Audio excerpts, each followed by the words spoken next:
Acompanhem-me enquanto examino uma das figuras mais poderosas e controversas da Bíblia, o rei David. É mais conhecido como o jovem pastor que matou o gigante Golias, mas a sua história e o seu legado ecoaram para além desse momento.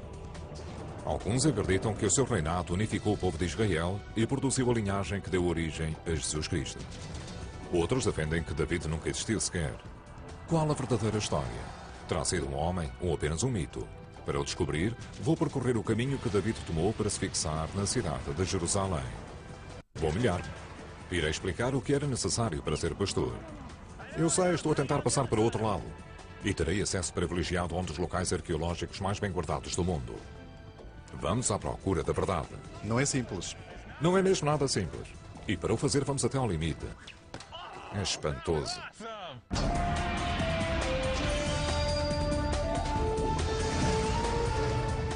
A procura da verdade. A verdade do rei David. A altura, há 3.000 anos. O local, Jerusalém.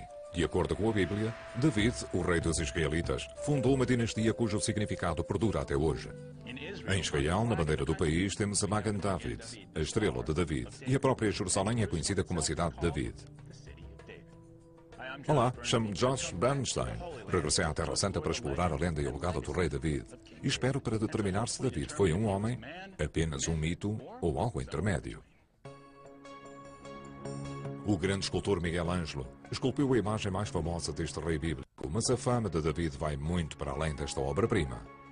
A história de David é, na realidade, o centro ao redor do qual se construiu grande parte da narrativa bíblica. Em hebraico, David significa adorado, e este nome aparece mais vezes na Bíblia do que qualquer outro, incluindo o de Jesus. Ainda hoje, a sua história permanece gravada no pensamento ocidental. A batalha entre David e Golias passou a simbolizar a luta dos mais fracos de todos aqueles que confiam nas suas capacidades e fé para derrotar a opressão.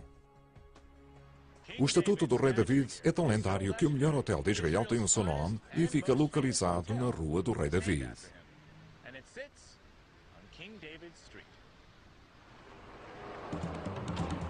Para investigar a verdade sobre David, teremos de começar por uma história bíblica algo complexa e contraditória.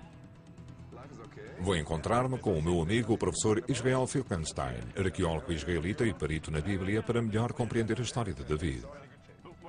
Acho fascinante o facto de o rei David não ser um homem perfeito. Ele era um rei, mas era adúltero. Era um guerreiro. Era alguém que matava muitas pessoas. À sua volta morriam quase todos. O rei David não era um monarca exemplar, era um homem problemático. De certa forma, quando lemos a Bíblia, vemos que ele era algo confuso. Até que ponto essa história é verdadeira? A história, conforme a lemos hoje, é uma acumulação de muitas histórias, de muitos períodos e camadas. Não é possível ler a história do rei David como uma história que reflete uma era escrita por um autor. Israel explica que a maioria dos historiadores bíblicos acredita que, a ser real, David terá vivido por volta do século X a.C. Mas a maior parte da história só foi escrita anos depois. É possível encontrar provas do rei David atualmente? É possível encontrar provas do século X, mas devemos interpretar essas provas com cuidado. Não basta sair para a rua com a Bíblia numa mão e uma espada na outra à procura do rei David. Claro. Mas isso não impediu algumas pessoas de tentar. Jerusalém e os arredores são alguns dos locais mais escavados à face da Terra. Há 2 séculos que os arqueólogos têm vindo a encontrar provas significativas que corroboram as histórias da Bíblia, mas ainda não encontram provas da existência do rei David. Alguns acreditam que os artefactos poderão ser encontrados aqui debaixo do Monte do Templo, em Jerusalém. Mas este solo é sagrado e muito disputado. No fim da década de 90, as autoridades muçulmanas que controlavam parte do Monte do Templo retiraram em segredo 4.000 toneladas de destroços antigos deste local. O objetivo era abrir caminho para uma nova construção. Mas para muitos israelitas, essa ação foi considerada um ato de vandalismo cultural. Vários arqueólogos injuriados entregaram uma petição ao governo para iniciar uma operação com o objetivo de salvar o local das escavações.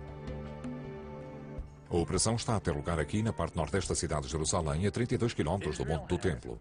Israel tem milhares de locais arqueológicos, mas nenhum mais promissor do que o Monte do Templo. É de lá que vem esta pilha de entulho e centenas iguais a ela. Atualmente, os arqueólogos e os voluntários estão a peneirar todo este cascalho, pedra por pedra, 6 por 6, à procura de mais informações sobre o passado de Israel. E talvez até provas sobre o próprio rei David. Vamos lá espreitar.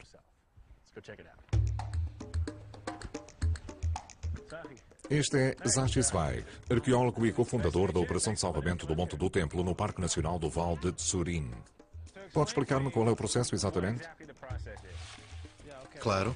Lá fora temos todas as pilhas que já foram peneiradas com uma máquina especial. Cá dentro procedemos a uma segunda fase para peneirar. Efetuamos uma peneira aguada. Pomos todo o material de molho dentro de água e depois começamos a recolher todos... Os artefactos? Tudo o que não for pedra natural, ou seja, artefactos feitos pelo homem. Cada balde destes está cheio de artefactos. Segundo o Zahi, encontraram centenas de artefactos, mas este pedaço de barro com uma inscrição de um selo real destaca-se do resto. Data sensivelmente do fim do período do primeiro templo de Jerusalém, entre os séculos 7 e 6 a.C.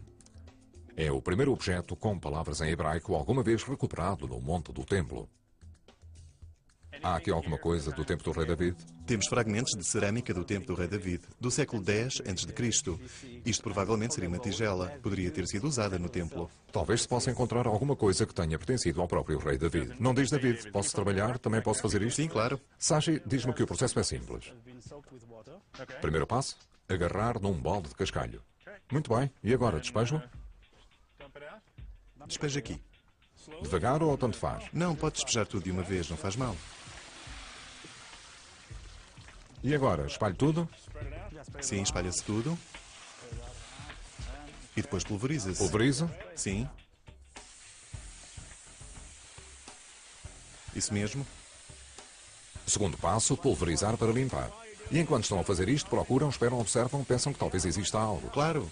Terceiro passo, procurar artefactos. Fragmentos, moedas, qualquer coisa que se destaque. Isto? Provavelmente é uma pedra de trabalho. É preciso ter um bom olho para o que é importante. Procuro algo como uma moeda ou uma inscrição. Qualquer inscrição do período bíblico seria de facto algo inestimável e existe sempre essa possibilidade. Todos os achados interessantes são separados, reunidos e conservados após saírem desta tenda. Qual a percentagem de destroços que já viram? Talvez 30%. Apenas 30%. Serão precisos muitos anos para ver tudo. Nos próximos anos, Zahi e a sua equipa esperam encontrar artefactos com inscrições que datem do século X a.C. Mas não têm inscrições. Entre outras coisas, gostavam de encontrar algo referente ao rei David e à sua nobre linhagem. Isso seria realmente importante. Foi isso que aconteceu no caso deste artefacto. Conhecido como o Romã de Marfim, foi descoberto em 1979 num dos antiquários de Israel. Trocado no mercado privado durante uma década, este antigo artefacto foi finalmente adquirido pelo Museu de Israel. Mas é a inscrição no artefacto e não a sua idade que o torna tão especial. De acordo com o texto gravado na superfície, esta é uma relíquia do templo de Salomão, o filho do rei David. É o primeiro artefacto do género alguma vez encontrado.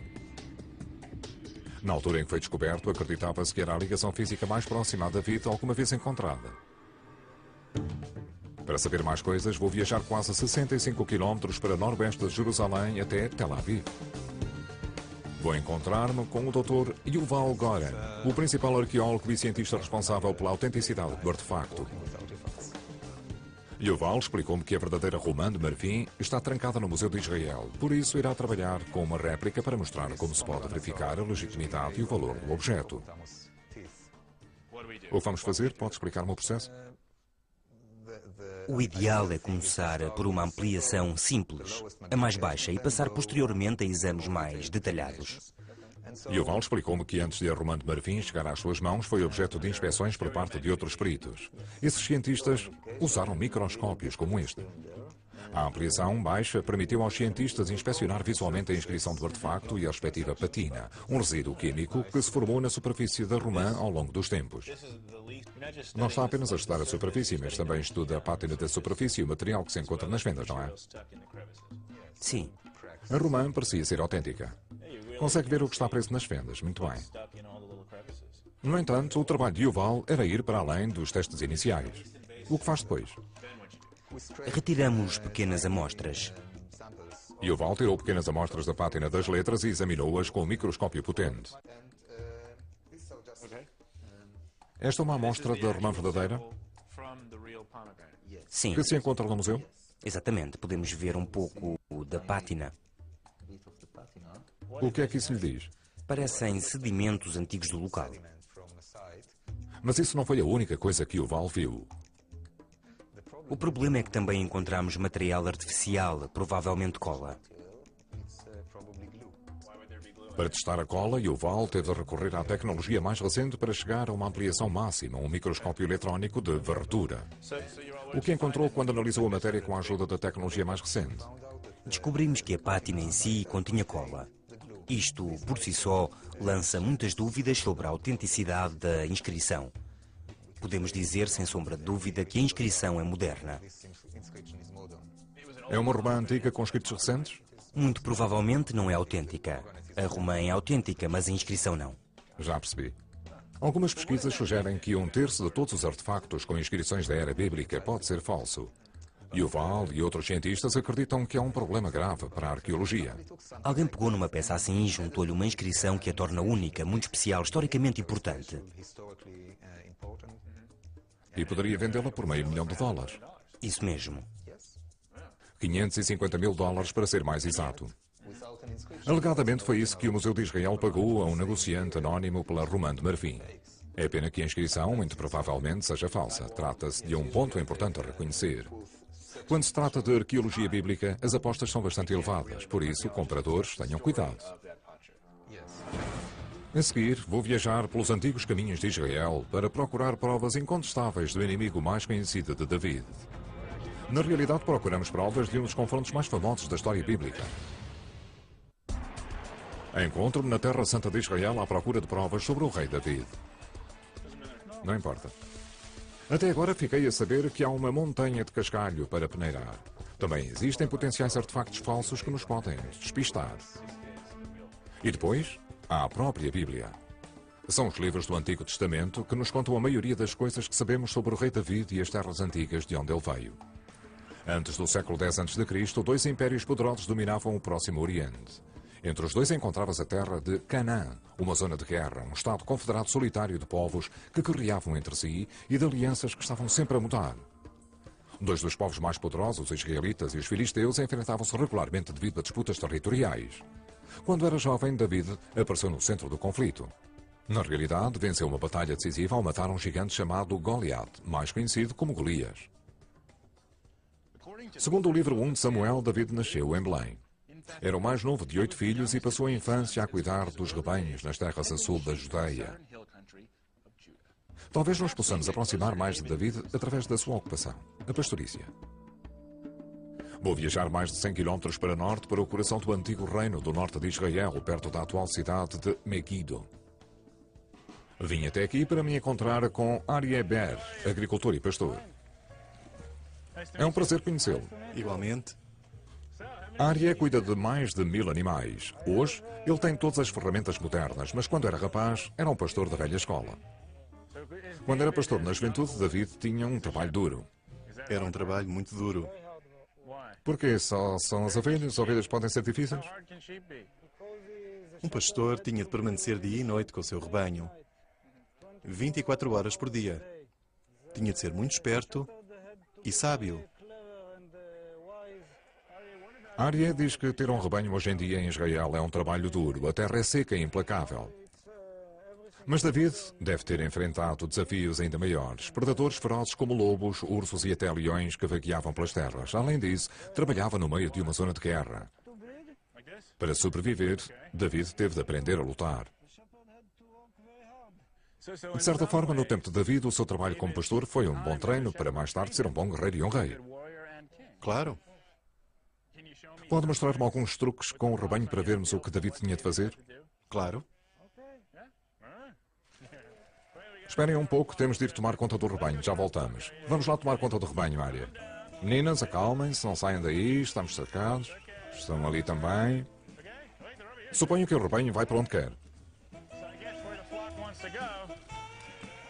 As ovelhas podem não ser as criaturas mais inteligentes do planeta, mas sabem fazer-nos correr. Não. Já sei, estou a tentar ir para o outro lado. Fica aí. Pronto, Aryeh, já está. Não é simples. Não é mesmo nada simples. Para fazer isto como deve ser, da forma como David o faria, Aryeh ensinou-me que preciso pelo menos de 2 ferramentas vitais mais simples, um pau ou uma pedra. Esta é a primeira lição, aprender a controlar o rebanho, ou seja, como obrigar as ovelhas a ir para onde queremos, em vez de as deixarmos ir para onde elas querem. Agarramos numa pedra e atiramos-la pela frente do rebanho, ou para onde não queremos que elas se desloquem. Mas não podemos acertar-lhes. Os primeiros passos como pastor. Exatamente. Eu sou demasiado velho, mas tu talvez venhas a ser rei. Pois. O tempo que passei com Arié pôs-me a pensar. Costumava imaginar David um rapaz simples a cuidar do rebanho, mas agora percebo que se estava a forjar um jovem guerreiro. A seguir, quero descobrir como David usou as suas capacidades de pastor para o seu verdadeiro teste como guerreiro. Nenhuma das histórias de David é mais conhecida do que a famosa vitória perto de uma cidade chamada Gete contra um gigante chamado Golias. Talvez se possa encontrar provas da existência de David no local onde ocorreu essa famosa batalha.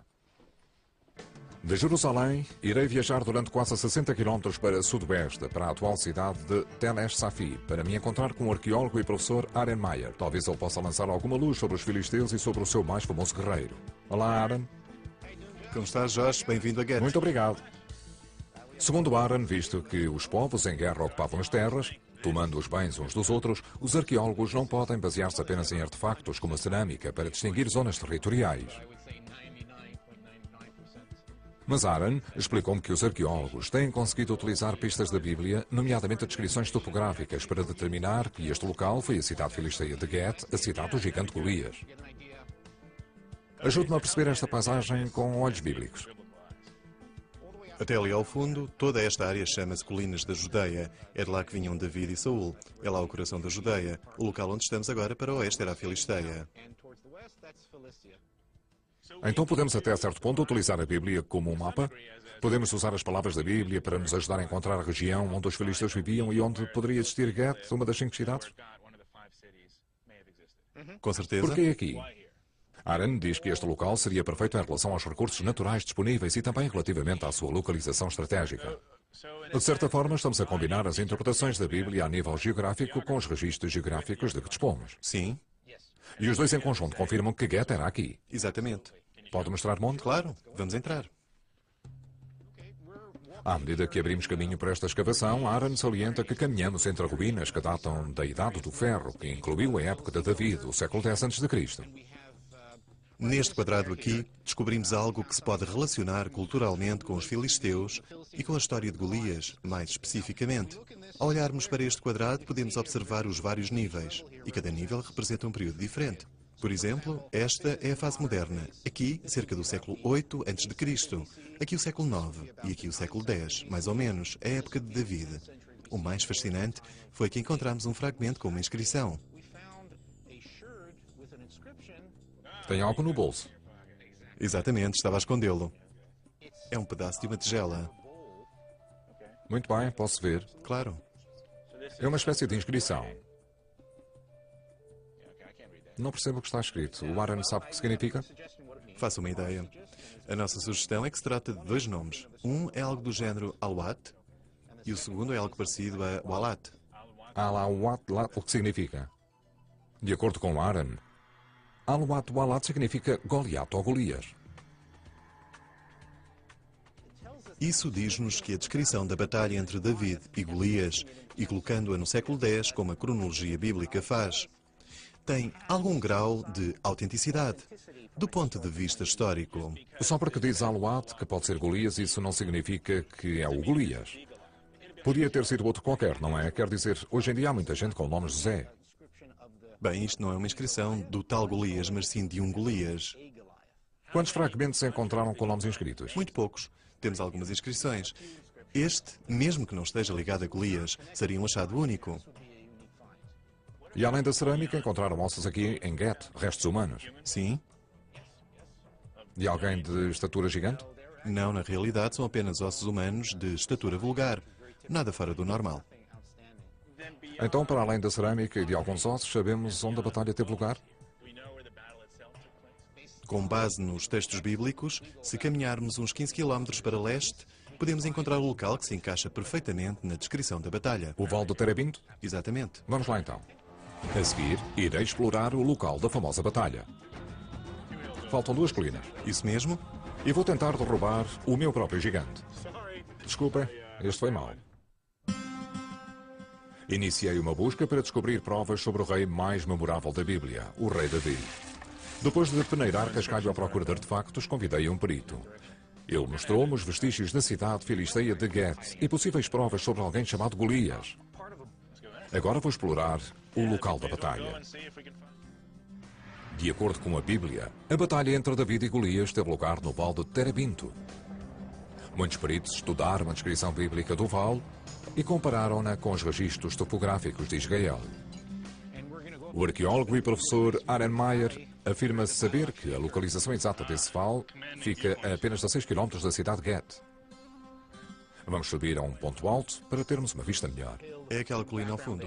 Faltam 2 colinas. Exatamente. Aquela tem 3 árvores no topo. E os filisteus estavam num lado e os israelitas no outro.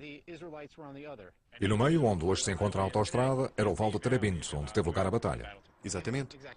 Segundo a Bíblia, o confronto entre David e Golias é o confronto extremo entre dois dos povos em guerra de Canaã, os israelitas e os filisteus. No início, os filisteus estavam em vantagem. O seu guerreiro mais feroz, Golias, era um lutador experiente, estava bem armado e era enorme. Com os mais de 2,8 metros de altura, Golias intimidava os seus adversários. Durante 40 dias escarneceu dos israelitas, desafiando quem quisesse enfrentá-lo para um combate individual. David, que na altura era um jovem pastor, decide aceitar o desafio dos filisteus. Recusa-se a usar uma armadura, optando por enfrentar o gigante com um bordão e uma funda, armas de guerra de fabrico caseiro. Tal como conta a Bíblia, com apenas 5 pedras de um riacho que havia ali perto, David estava decidido a derrotar o gigante.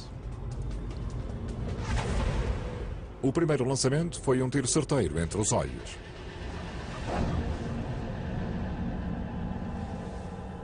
Depois de matar Golias, David cortou-lhe a cabeça. Com esta vitória, David salvou os israelitas de uma derrota certa. É empolgante pensar que estamos a olhar para o local onde aconteceu um dos confrontos mais famosos da história bíblica. Foi aqui que David e Golias se defrontaram, alguns ali embaixo. Exatamente. Que é engraçado. A derrota de Golias, alguns neste vale, foi o primeiro passo de David para passar de herói local a lenda global. Mas será que uma simples pedra poderia ter morto um poderoso gigante? Para o descobrir, vou regressar a Jerusalém. Este é Zehina, que veio da Etiópia. E este é Daniel, um israelita local. Tal como o jovem pastor David, são ambos atiradores campeões. São peritos em usar uma funda para atirar pedras. É um prazer ver-te, Zehina. Como estás? Olá, Daniel, como estás? Bem, tu? Bem, gostava que me ensinassem a usar estas fundas para compreender melhor se é possível matar uma pessoa. Queres matar um Golias? Exatamente, quero matar um Golias. Vamos começar pela funda em si. Em termos do fio, qual será o melhor comprimento? Daqui até aqui. Daqui até aqui. Da mão até ao ombro contrário. E qual a melhor técnica para atirar a pedra? Como é? Daniel mostrou que há 2 formas de atirar uma pedra, por cima da cabeça ou de lado.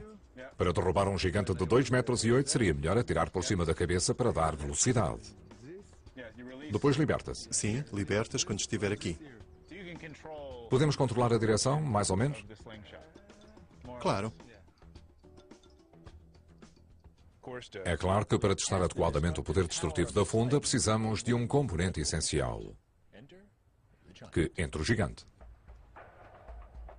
Este é o nosso Golias, uma cabeça de barro que se encontra a 2,8 metros do chão. Agora vamos à luta. Sinceramente, se eu fizer isto, vocês devem fugir para longe. Mas tens de ter cuidado porque é muito perigoso. Está bem? Daniel deu-me um conselho final sobre como usar e carregar a funda.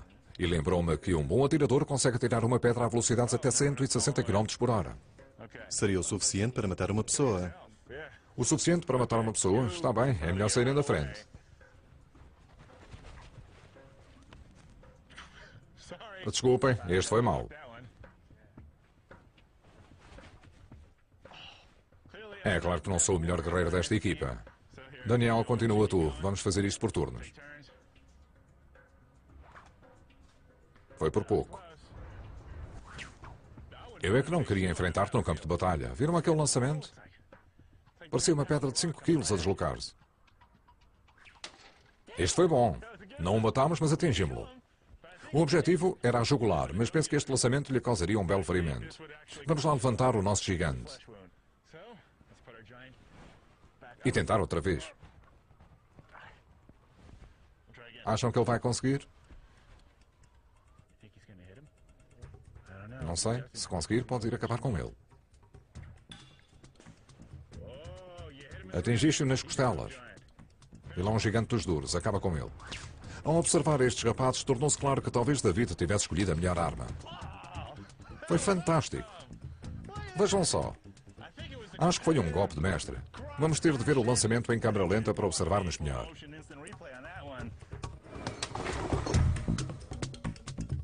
Penso que podemos dizer com toda a certeza que o nosso gigante está morto. Talvez David pudesse ter morto Golias com um lançamento preciso, tal como diz a Bíblia. Acho que a partir de agora também vos chamo David. Muito obrigado, Daniel. Muito obrigado. Que empolgante. Matámos o nosso gigante. Sim, está morto. Está morto. E é mais uma parte da história da Bíblia que pode ser verdadeira. A seguir, Agora vai ser preciso rastejar. vou saber o que aconteceu a David depois de matar Golias. Além disso, vou examinar o achado arqueológico mais importante de Israel. Será que pode provar a existência do rei David? Estou a viajar por Israel para tentar descobrir se o rei David da Bíblia foi um homem ou é apenas um mito. Até agora já vi provas que sugerem que a história de David pode ser verdadeira. Poderá ter existido um gigante filisteu chamado Golias e a possibilidade de David o ter morto com uma única pedra pode ser verdadeira. Espetacular! Mas qual é a história de David depois da batalha? A Bíblia diz-nos que o profeta Samuel foi ter com Jessé de Belém para escolher um rei de Israel entre os seus filhos. E David é o escolhido. Mas não há qualquer alegria para o jovem. A sua vitória sobre Golias e as outras vitórias que se seguiram libertam a inveja de Saul, o primeiro rei dos israelitas. Forçado a fugir, David desaparece rapidamente. Segundo a Bíblia, o seu esconderijo foi a caverna de Adulam. Será que ainda existem vestígios dessa caverna? Vou viajar para o oeste da cidade de Jerusalém até ao coração do antigo reino de Israel. Quero ver se existem provas do local onde, segundo a Bíblia, David escreveu alguns dos salmos mais famosos. Pedi novamente a ajuda do professor e arqueólogo Aren Mair. Tal como descobri antes, Aren é perito em colocar locais antigos mencionados na Bíblia na paisagem atual. Por onde quer que caminhemos nesta área, podemos ver cavernas em qualquer encosta, em qualquer montanha. Isto é enorme. E nunca mais acaba. Vamos lá ver onde vai dar. Segundo Aren, esta caverna faz parte de uma rede conhecida como Sistema de Adulam. David pode ter procurado refúgio do rei Saul nesta mesma caverna, ou numa semelhante nesta região. No livro de Samuel, temos uma descrição sobre a forma como David escapou ao rei Saul. Sabemos que o rei David e o seu bando se esconderam nesta zona. E segundo a descrição, seria possível esconder aqui, nesta caverna, ou noutra parecida, centenas de guerreiros. O tamanho da caverna é semelhante à descrição da caverna onde David e os seus guerreiros se esconderam.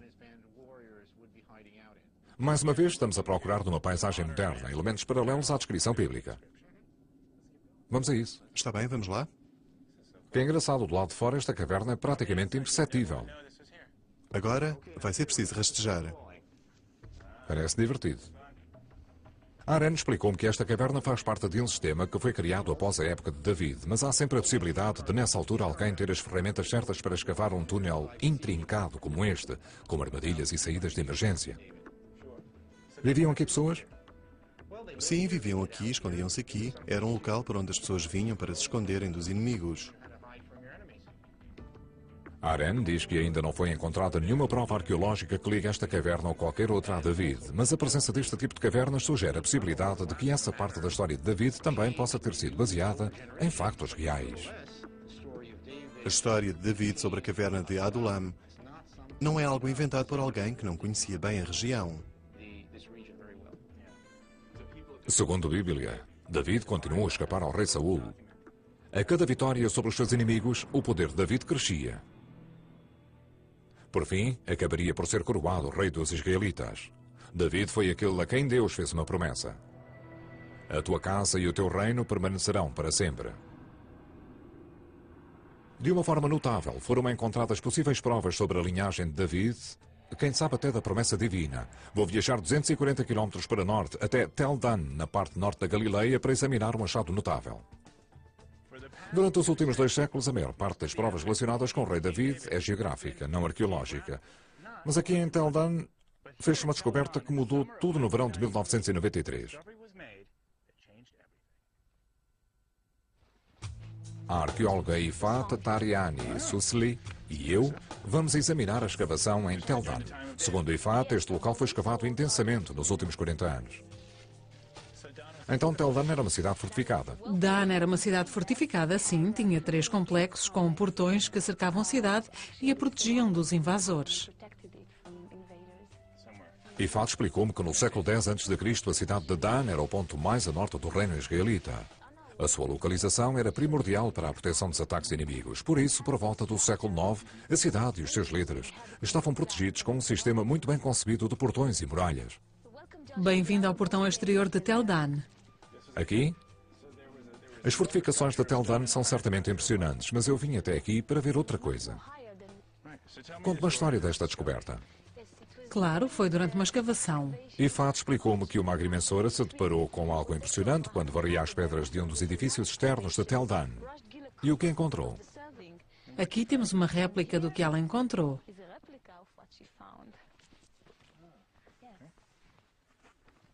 Posso pegar-lhe? Sim, claro. Este é o artefacto mais importante encontrado em Israel até hoje.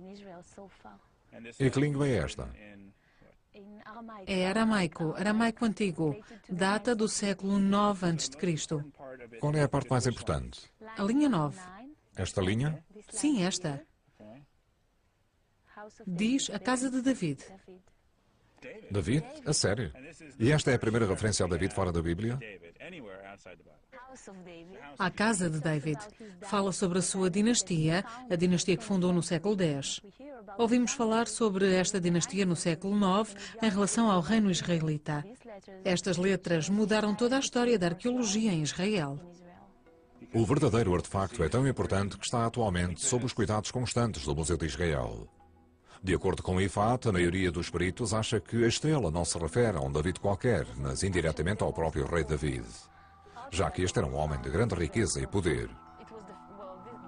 Só os líderes mais influentes eram chamados pelo nome quando se fazia referência aos reinos que tinham criado. E como não foram encontradas mais inscrições com a frase completa à casa de David, a estrela de Tel Dan poderá ser a primeira prova da própria dinastia de David.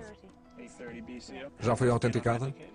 Sim, foi verificada por geólogos, historiadores, arqueólogos. Não existe qualquer dúvida sobre a autenticidade desta inscrição. Então, as pessoas que anteriormente duvidaram da sua existência iniciaram uma nova busca. Exatamente, agora não existem dúvidas sobre a sua existência. Existiu realmente uma figura histórica chamada David.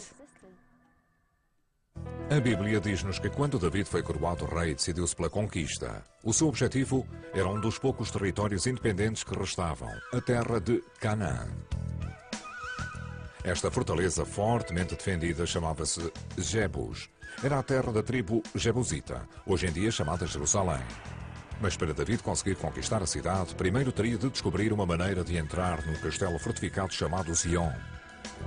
Outros antes dele tinham tentado e falhado, mas David e o seu sobrinho, Joás, estavam determinados. Vou regressar a Jerusalém para descobrir como o conseguiu. Fora das muralhas da antiga cidade existe uma região que se chama atualmente a Cidade de David. Alguns peritos acreditam que terá sido este o local onde David teria estabelecido a sua capital.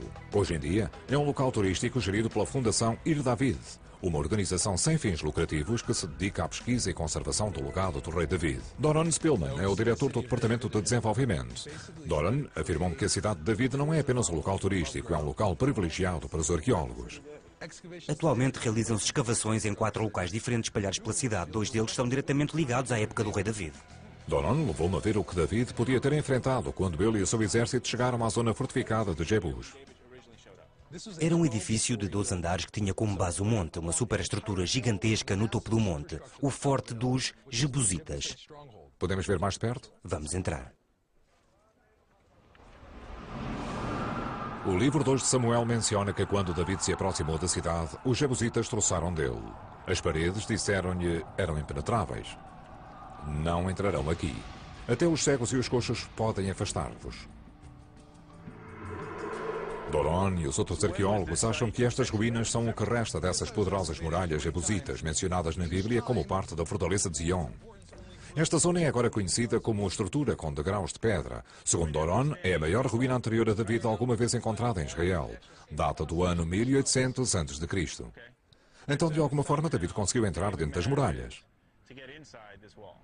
Pois é, na realidade a Bíblia relata uma linha de significado obscuro no dia em que David conquistou os jebusitas. Ele diz pelas suas próprias palavras: aquele que conquistar os jebusitas agarra-o de Sinor. Sinor? Sinor é uma palavra israelita de significado obscuro. Doron explicou-me que se pensa que Sinor significa poço ou canal. Queres ver? Adorava. Segue-me. Decidimos explorar uma das antigas vias fluviais da cidade. Este é o Poço de Warren. Foi descoberto em 1800 por um explorador britânico com o mesmo nome. Ainda bem que trouxe lanternas. Doron disse-me que este túnel tem mais de 70 metros de comprimento. Parece que vamos molhar-nos.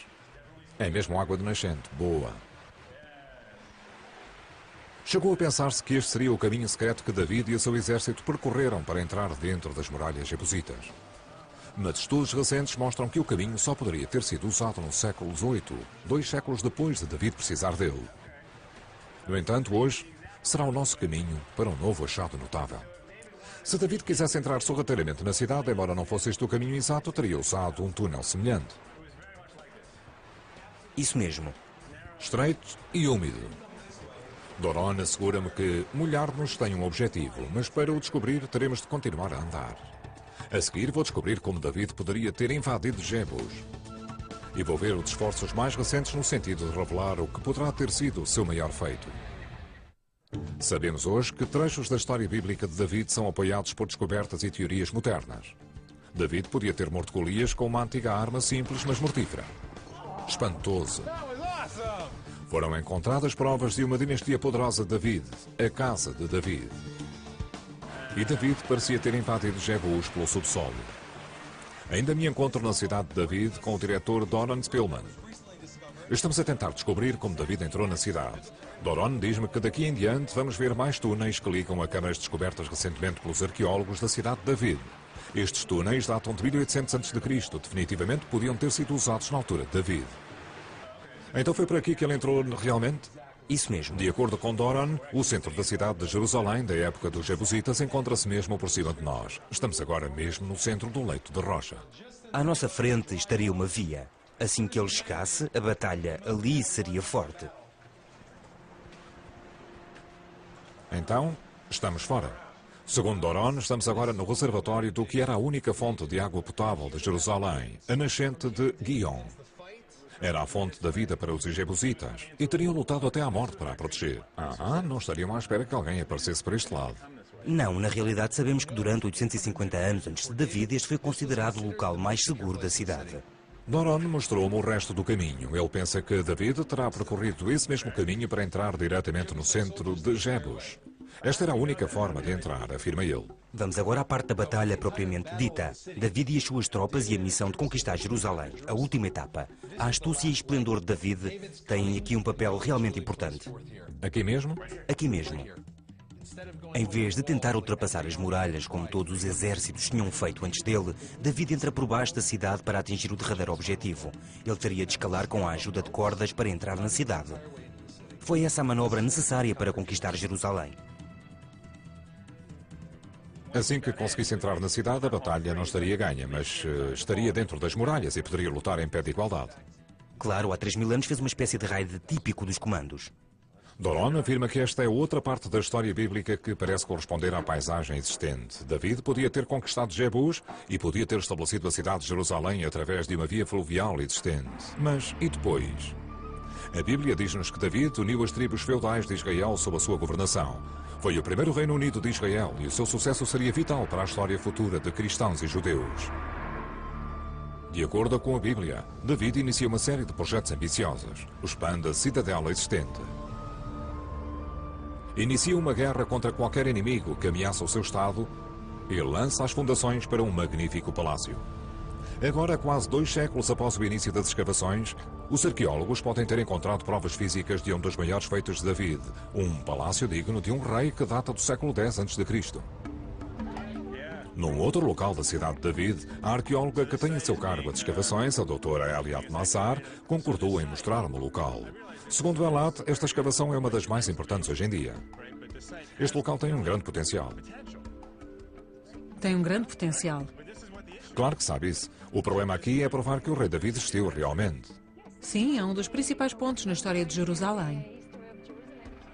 A doutora Elat conduziu a primeira fase das suas investigações aqui em 2005. Recentemente, com a ajuda do Centro Shalem em Jerusalém, conseguiu arrecadar fundos para iniciar uma escavação em larga escala. Também me informou que esta escavação ainda está numa fase muito inicial. Até agora, apenas 20% da área foi explorada. Estou surpreso. Em todas as minhas viagens, nunca vi uma escavação com tanta atividade. Hoje participam mais de 70 pessoas. Isto é fantástico. Não pensei que estaria tão movimentado. Há pessoas por cima de nós, pessoas lá em baixo para escavar. A doutora Elat disse-me que em 2005 descobriu neste local partes de uma secção de 30 metros de muralha que data do século X a.C. Podemos entrar e dar uma olhadela? Podemos ver outras coisas? Sim, claro. Por aqui está bem? Elat acredita que a escavação poderá um dia fornecer pistas claras que apoiem a teoria de que Jerusalém era uma cidade importante na época de David. Isto vai contra as asserções feitas por outros arqueólogos de que, no século X a.C., Jerusalém era apenas uma aldeia provinciana e que o rei David era um líder pouco impressionante de uma pobre cidade rural. Podemos ver esta construção, um feito enorme tendo em conta este leito de rocha bastante íngreme e todo o tipo de cavidades que há em redor. Quem construiu esta zona tinha de ter grandes capacidades de construção, caso contrário, não teriam conseguido fazer nada aqui. Elat contou-me que descobriu parte de um enorme edifício público ao estilo fenício. Esta pode ser uma pista importante. De acordo com a Bíblia, um dos aliados do rei David era um rei fenício chamado Hiram de Tiro. A Bíblia diz que Hiram enviou mensageiros com troncos de cedros, carpinteiros e pedreiros para construírem o palácio do rei David. De acordo com Elat, este local e o trabalho artesanal que o descobriu parecem coincidir com a história bíblica. Era algo que mostrava uma grande capacidade de governação que existia na altura. Determinação, capacidade, centralização das qualidades. Teria de ser um governante muito forte, fosse ele quem fosse. Provavelmente, muito provavelmente, seria o rei David. São necessárias mais investigações e mais testes para demonstrar se este local contém vestígios do Palácio do Rei David, ou, como argumentam os céticos, talvez sejam antes vestígios da fortaleza jebusita de Zion ou qualquer outro edifício notável sobre o qual nunca ninguém escreveu e que não aparece nos livros de história. Mas uma coisa é certa. Toda a gente concorda que estamos a falar de uma construção monumental, seja ela qual for. Isso é inquestionável. O que eu gostaria de encontrar aqui que prove que o rei David viveu realmente. Esta é a residência do rei David. É um prazer ter-vos aqui. Algo que diga que o rei David dormiu aqui. Algo a dizer que o rei David governou aqui. Seria bom ter algo escrito. Neste momento, toda esta zona nos dá elementos e nós apenas documentamos. Depois podemos fazer interpretações de tudo. Essas interpretações podem ser discutidas, os factos, não. Atualmente, cerca de 80% da área ainda não foi escavada. Com o tempo, diz Elat, as próprias pesquisas irão falar por si. Mas por agora, ela e a sua equipa continuarão a escavar. Elat, se encontrar aqui algo que fale do rei David, o que o rei David dormiu aqui, por exemplo, telefona-me. Embora algumas pessoas acreditem que a história do rei David é apenas uma lenda, há cada vez mais pessoas a mudar de ideias. Durante os últimos 2 séculos foram encontradas provas que estabelecem a ligação entre partes da Bíblia e os registros arqueológicos. Num futuro próximo, poderão ser reveladas mais provas, que nos poderão mostrar a grandeza, a força política e a influência histórica do guerreiro e do governante mais famoso de Israel, o rei David.